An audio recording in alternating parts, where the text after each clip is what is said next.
आप लोगों का बहुत स्वागत है हमारे चैनल ज्ञान संजीवनी फर्स्ट पे। और आज का जो हमारा टॉपिक है वो है जॉब एप्लीकेशन। ठीक है, आज का जो हमारा टॉपिक है वो है जॉब एप्लीकेशन। ठीक है, अब ये जॉब एप्लीकेशन वाला टॉपिक जो है वो 12th स्टैंडर्ड के लिए बहुत इंपॉर्टेंट है। 10th का पेपर हो गया है इंग्लिश का, ठीक है, 12th का पेपर बाकी है। और 12th कॉमर्स हो या साइंस हो, ठीक है, जॉब एप्लीकेशन का टॉपिक जो होता है बहुत इंपॉर्टेंट होता है। अगर आप देखें तो इसकी वैल्यू कितनी है, तो कॉमर्स में जॉब एप्लीकेशन 7 मार्क्स का पूछा जाता है। और साइंस की बात करें, साइंस स्ट्रीम में ये 6 मार्क्स का पूछा जाता है। ठीक है, और मैं आपको बताना चाहूंगा कि जॉब एप्लीकेशन में अगर आप फॉर्मेट फॉलो करते हैं, फॉर्मेट भी बहुत इजी है, भले लेंथी है, लाइक 2 या 3 पेज में कंप्लीट होगा, एटलीस्ट 3 पेज में कंप्लीट होता है। ठीक है, लेकिन अगर आपने फॉर्मेट फॉलो किया प्रॉपरली, अगर आपने इसको लिख दिया तो आपको 7 में से 6 मार्क्स, ठीक है, कम से कम मिल जाते हैं। और कह सकते हैं कि अच्छा खासा आप राइटिंग सेक्शन के एक टॉपिक में अच्छा खासा स्कोर कर सकते हो। ओके, तो चलिए स्टार्ट करते हैं। जॉब एप्लीकेशन का फॉर्मेट क्या है, ठीक है, चलिए। तो यहाँ पे आप देख सकते, यहाँ पे आप क्वेश्चन देखिए। क्वेश्चन आपका इस तरह से पूछा जाएगा, जॉब एप्लीकेशन के रिगार्डिंग जो क्वेश्चंस होंगे वो इस तरह के पूछे जाएंगे। जैसे मैंने यहाँ पे लिखा, you are Amit Singh from Karodara area, Surat, and you got to know through a local newspaper that there is a vacancy for the post of assistant manager in Garden Silk Mills Private Limited। Okay, तो यहाँ पे question ये है कि आप अमित सिंह हो करोदरा area से, ठीक है, करोदरा एरिया जो है वो सूरत में है, गुजरात, ठीक है, और आपको एक लोकल न्यूज़पेपर के थ्रू पता चला है कि एक वैकेंसी है। ठीक है, क्या चीज की वैकेंसी है, तो ये for the post of assistant manager. ठीक है, असिस्टेंट मैनेजर के पोस्ट के लिए वैकेंसी है। ठीक है, कौन से ऑर्गेनाइजेशन में, तो garden Silk Mills private limited जो है वहां पे ये वैकेंसी है। ठीक है, तो आपको क्या करना है, right a job application for this. इसके लिए आपको क्या करना है, जॉब एप्लीकेशन लिखना है। ठीक है, तो क्वेश्चन इस तरह से होगा। ठीक है, अब देखिए जॉब एप्लीकेशन जो है वो बहुत ज्यादा हार्ड टॉपिक नहीं है। ठीक है, मैं अगर आपको बताऊं तो जॉब एप्लीकेशन बहुत ज्यादा हार्ड टॉपिक नहीं है। इसमें करना क्या होता है हमें, तो मैं आपको इसका फॉर्मेट बताता हूं। ठीक है, फॉर्मेट के साथ साथ मैं आपको एक सैंपल, ठीक है, एक सैंपल जो है जॉब एप्लीकेशन का वो लिख के बताऊंगा, जिससे आपको ज्यादा कन्वीनियंट तरीके से आप उसको समझ सको। ओके, चलिए, तो जॉब एप्लीकेशन हम स्टार्ट करते हैं। लिखना फॉर्मेट, सबसे पहले ये पेज का मार्जिन है, और थोड़ा टेढ़ा हो गया क्योंकि मैं मैथ्स टीचर नहीं हूं, बार बार मैंने ट्राई किया बट ये स्ट्रेट नहीं जा रहा है। ठीक है, तो इसको आपको कंसीडर करना है, ये पेज का मार्जिन है। ठीक है, अब हमें क्या करना है, जॉब एप्लीकेशन का फॉर्मेट स्टार्ट करना है। तो जॉब एप्लीकेशन शुरुआत में एकदम कैसा होता है, फॉर्मल लेटर की तरह होता है। फॉर्मल लेटर का फॉर्मेट अगर आपको याद हो तो सबसे पहले हम सेंटेंस लिखते हैं, फिर एक लाइन छोड़ के डेट लिखते हैं, ठीक है, फिर एक लाइन छोड़ के आप डेजिग्नेशन लिखते हैं, to the manager, to the principal, to the police commissioner. ठीक है, ये क्या होता है, ये है आपका उस पर्सन का डेजिग्नेशन, उसके पोस्ट का नेम, उसके नीचे आता है आपका रिसीवर्स एड्रेस, फिर आप लिखते हो सब्जेक्ट, ठीक है, और फिर सैल्यूटेशन लिख के आप क्या करते हो, सब्जेक्ट के बाद एक लाइन छोड़ना है, सैल्यूटेशन लिख के आप क्या करते हो, बॉडी ऑफ लेटर स्टार्ट करते हो। ठीक है, तो ऑलमोस्ट जॉब एप्लीकेशन की जो शुरुआत होती है, it is just like a formal letter. आपको याद रखना है कि जॉब एप्लीकेशन की शुरुआत जो है वो फॉर्मल लेटर की तरह ही होती है। ठीक है, तो अब मान लो ये अमित कुमार जो है, ठीक है, जो जॉब एप्लीकेशन लिख रहा है, ठीक है, उसका एड्रेस सबसे पहले मैं लिख देता हूं। तो आप यहां पे देख सकते हैं,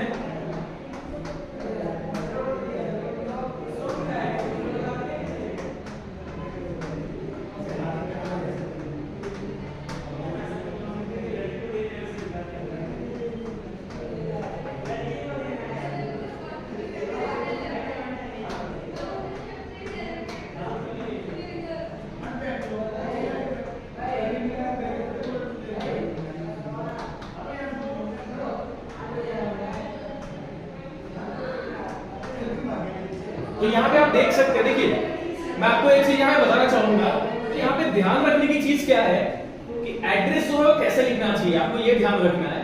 ठीक है, तो एड्रेस हमें क्या करना है, पेज के 1/3 में ही खत्म करना है। मान लो कि मेरे पेज का लेंथ ये है, ठीक है, तो मुझे इसको 1/3 या 1/4 में खत्म करना है। मुझे आगे पेज तक एड्रेस नहीं ले जाना है, वो बहुत बेकार दिखेगा।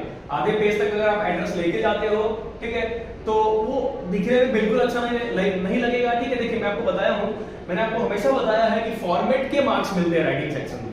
ठीक है, तो यहाँ पे आपका जो ये जो ओवरऑल है ये क्या है, ये आपका सेंडर्स एड्रेस है। क्या है ये आपका सेंडर्स एड्रेस है। ठीक है, ये आपका सेंडर्स एड्रेस है। तो सेंडर्स एड्रेस को आपको क्या करना है, 1/3 में ही खत्म कर देना है, पेज के 1/3 में खत्म करना है। उसके बाद आपको एक लाइन छोड़ देना है, जहां भी लाइन छोड़ना होगा, यहाँ पे मैं इस तरह से 2 लाइन बनाऊंगा, आपको समझ जाना है कि एक लाइन यहाँ पे छोड़ देना है। उसके बाद आपको डेट लिखना है। जैसे आज का डेट क्या है, तो आज का डेट है 15 मार्च 2024। ठीक है, तो आपको इस फॉर्मेट में डेट को लिखना है। आप याद रखिए, आप 15/3/24 या 15/3/24 इस तरह से नहीं लिख सकते। अगर आपने इस तरह से लिखा तो उसको रॉन्ग कंसीडर किया जाएगा, आपके मार्क्स जा सकते हैं। ठीक है, तो आपको याद रखना है कि आपको इस तरह से डेट लिखना है 15 मार्च 2024। ठीक है, इसके बाद फिर से आप एक लाइन छोड़ दीजिए। ठीक है, और फिर लिखना है हमें टू, हम किसको लिख रहे हैं, तो हम लिख रहे हैं मैनेजर। ठीक है, हमें पोस्ट चाहिए असिस्टेंट मैनेजर का। ठीक है, तो हम लेटर किसको लिख रहे हैं, हम लिख रहे हैं मैनेजर को। तो यहाँ पे आप लिखोगे to the manager, to the manager. ठीक है, अब देखिए यहाँ पे, तो ये मैनेजर जो है ये क्या है, ये एक डेजिग्नेशन है। ये क्या है, ये एक डेजिग्नेशन। डेजिग्नेशन का मतलब होता है पोस्ट का नेम। जिस पर्सन को आप लिख रहे हो उसका नाम लेके तो आपको लिखना नहीं है। ठीक है, उसका पोस्ट का जो नेम है वो लिखना होता है आपको। ठीक है, तो ये पर्सन जो है वो आपका रिसीवर है, जो आपके लेटर को रिसीव करने वाला है। ठीक है, तो डेजिग्नेशन के नीचे आप क्या करोगे, तो डेजिग्नेशन के नीचे आप लिख दोगे रिसीवर्स एड्रेस, जो सामने वाला आपका रिसीव करने वाला है उसका एड्रेस आप लिख दोगे। ठीक है, तो आपको लिखना है, अच्छा रिसीवर्स एड्रेस में क्या आएगा, तो रिसीवर्स एड्रेस में उस कंपनी का एड्रेस आएगा। ठीक है, जिसमें आप जॉब के लिए अप्लाई कर रहे हो। ठीक है, तो आपको यहां पे लिखना है Garden Silk mills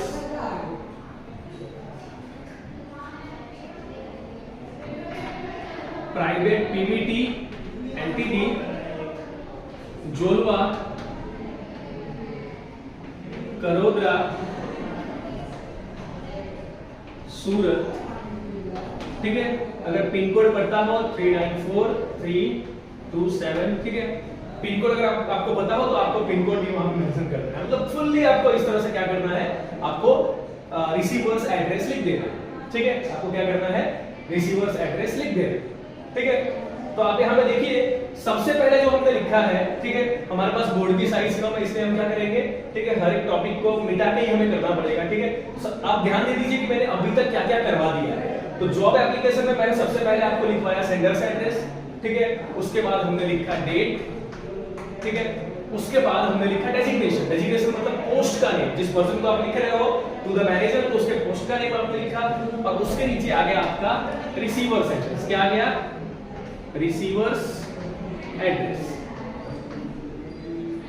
receiver's address. ठीक है, तो यहाँ पे आप देख सकते हैं, देखिए जैसे हम ग्रामर के रूल्स बच्चों को याद करवाते हैं, वैसे ही अगर पूरे साल हमने बच्चों से, मान लीजिए कि हर एक वीक में एज ए टीचर अगर मैंने हर वीक में किसी बच्चे को उठा के पूछ लिया कि भाई मुझे जॉब एप्लीकेशन का फॉर्मेट बताओ, ठीक है, और उसने इस तरह से बताया कि सर पहले सेंडर्स एड्रेस, फिर डेट, फिर डेजिग्नेशन, फिर रिसीवर्स एड्रेस, फिर सब्जेक्ट, इस तरह से बताया तो उसके दिमाग में रह जाएगा। ठीक है, और फिर मैं एक चीज हमेशा कहना चाहता हूँ कि इंग्लिश जो है वो डेली पढ़ने की चीज नहीं है। इंग्लिश सब्जेक्ट जो है आपके पास, चाहे साइंस के स्टूडेंट हो, कॉमर्स के स्टूडेंट हो, उनके पास और भी बहुत सारे सब्जेक्ट होते हैं।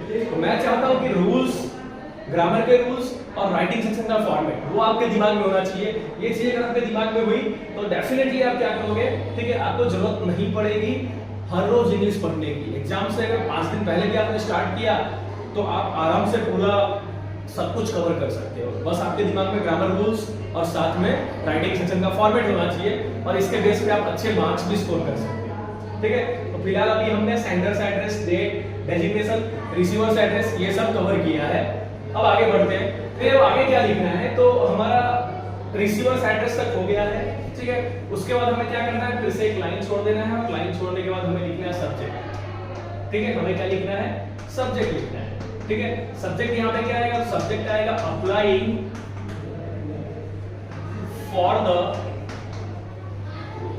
Applying for the post of assistant manager, okay. Single line में खत्म करना है, ठीक है। भले मेरा सिंगल लाइन में खत्म नहीं हुआ है क्योंकि मेरा बोर्ड जो है वो छोटा है, ठीक है।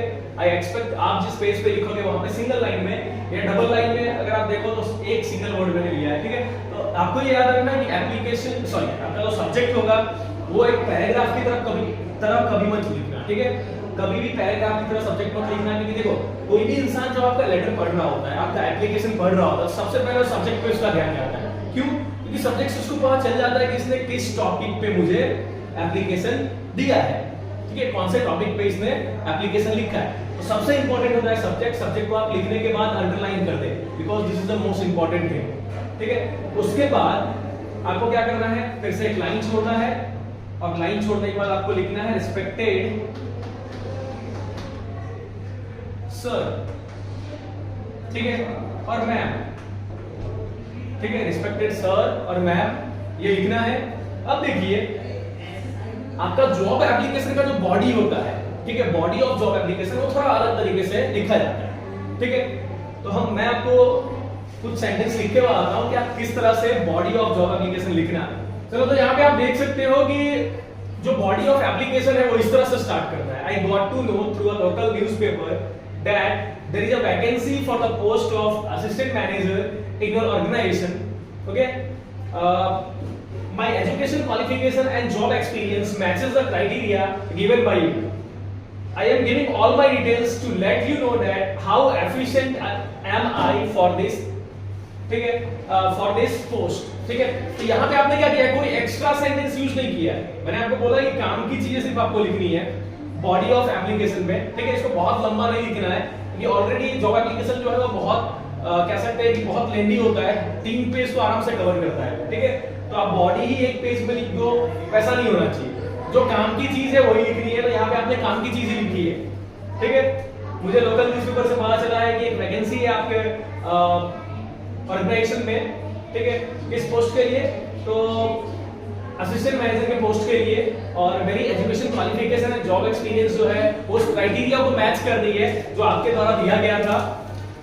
और मैं अपने सारे डिटेल्स दे रहा हूं जिससे आपको पता चल जाए कि मैं कितना एफिशिएंट हूं इस पोस्ट के लिए, ठीक है।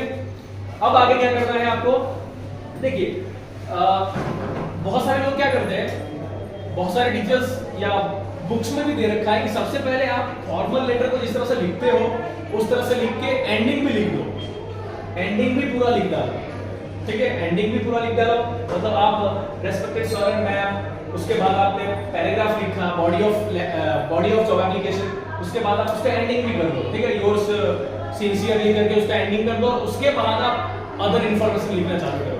लेकिन मैं बच्चों को सजेस्ट करना चाहूंगा कि अगर पहले आपने एंडिंग कर दिया, ठीक है, तो हम कह सकते हैं कि ये एक अच्छा इंप्रेशन नहीं देता है, ठीक है। वो भी फॉर्मेट सही है, लेकिन अगर आप ऐसा करो कि आपने ये जो पूरा लिखा हुआ ये क्या है, बॉडी ऑफ, ठीक है, जॉब एप्लीकेशन, ठीक है। जॉब एप्लीकेशन में बॉडी जो मैंने लिखा है इसमें काम की चीज हमने लिख दी, ठीक है। अब इसके आगे हमें क्या करना है वो मैं आपको बताता हूं। चलिए आगे आप देख सकते हैं जॉब एप्लीकेशन में आगे आप क्या लिखने वाले हो। तो जॉब एप्लीकेशन में आपको आगे लिखना है कि details regarding my biodata, education qualifications and job experiences are given you, ठीक है।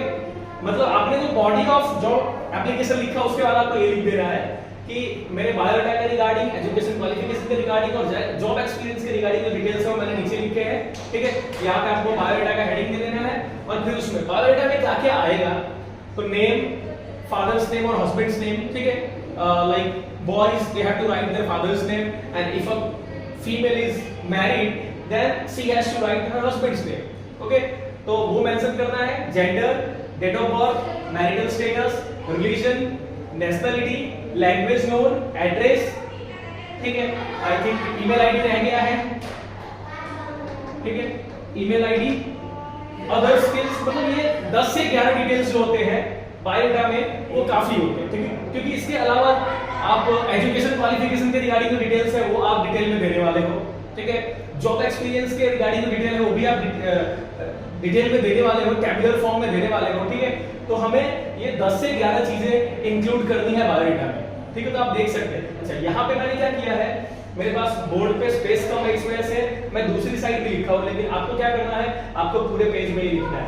ये खत्म हो जाए उसके बाद नीचे आपको ये लिखना है, साइड में नहीं लिखना है, ठीक है। तो आपको ऐसा करना है, name, father's name, husband's name, gender, date of birth, marital status, religion, उसके नीचे nationality, language known, address, other skills, email ID, ये सब यहाँ पे मेंशन करना है, ठीक है। यहाँ पे आप जितनी चीजें लिखोगे आपको एग्जामिनर जो है, चेकर जो है, वो उतने अच्छे मार्क्स देगा, ठीक है। तो आपको लेकिन बहुत ज्यादा भी यहाँ पे इंक्लूड नहीं करना है, ठीक है। ये 9 से 10 चीजें, 11 चीजें इनफ होती है बायोडाटा में, तो आप इसको यहाँ पे लिख सकते हैं। और यहाँ पे आपको अपना एजुकेशन क्वालिफिकेशन, जॉब एक्सपीरियंस यहाँ पर नहीं लिखना है, और अलग से हम लिखने वाले हैं, तो हमें यहाँ पे मेंशन करने की जरूरत नहीं है, ये ध्यान रखना। चलिए आगे बढ़ते हैं।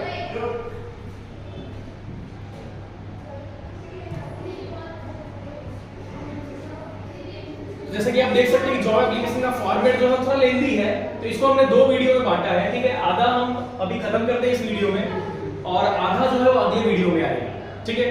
तो इस तरह के वीडियोस को देखने के लिए हमारे चैनल ज्ञान से जुड़ी फर्स्ट को सब्सक्राइब कीजिए, वीडियो को लाइक कीजिए, शेयर कीजिए। शेयर करोगे आपका नॉलेज बढ़ेगा। Thank you.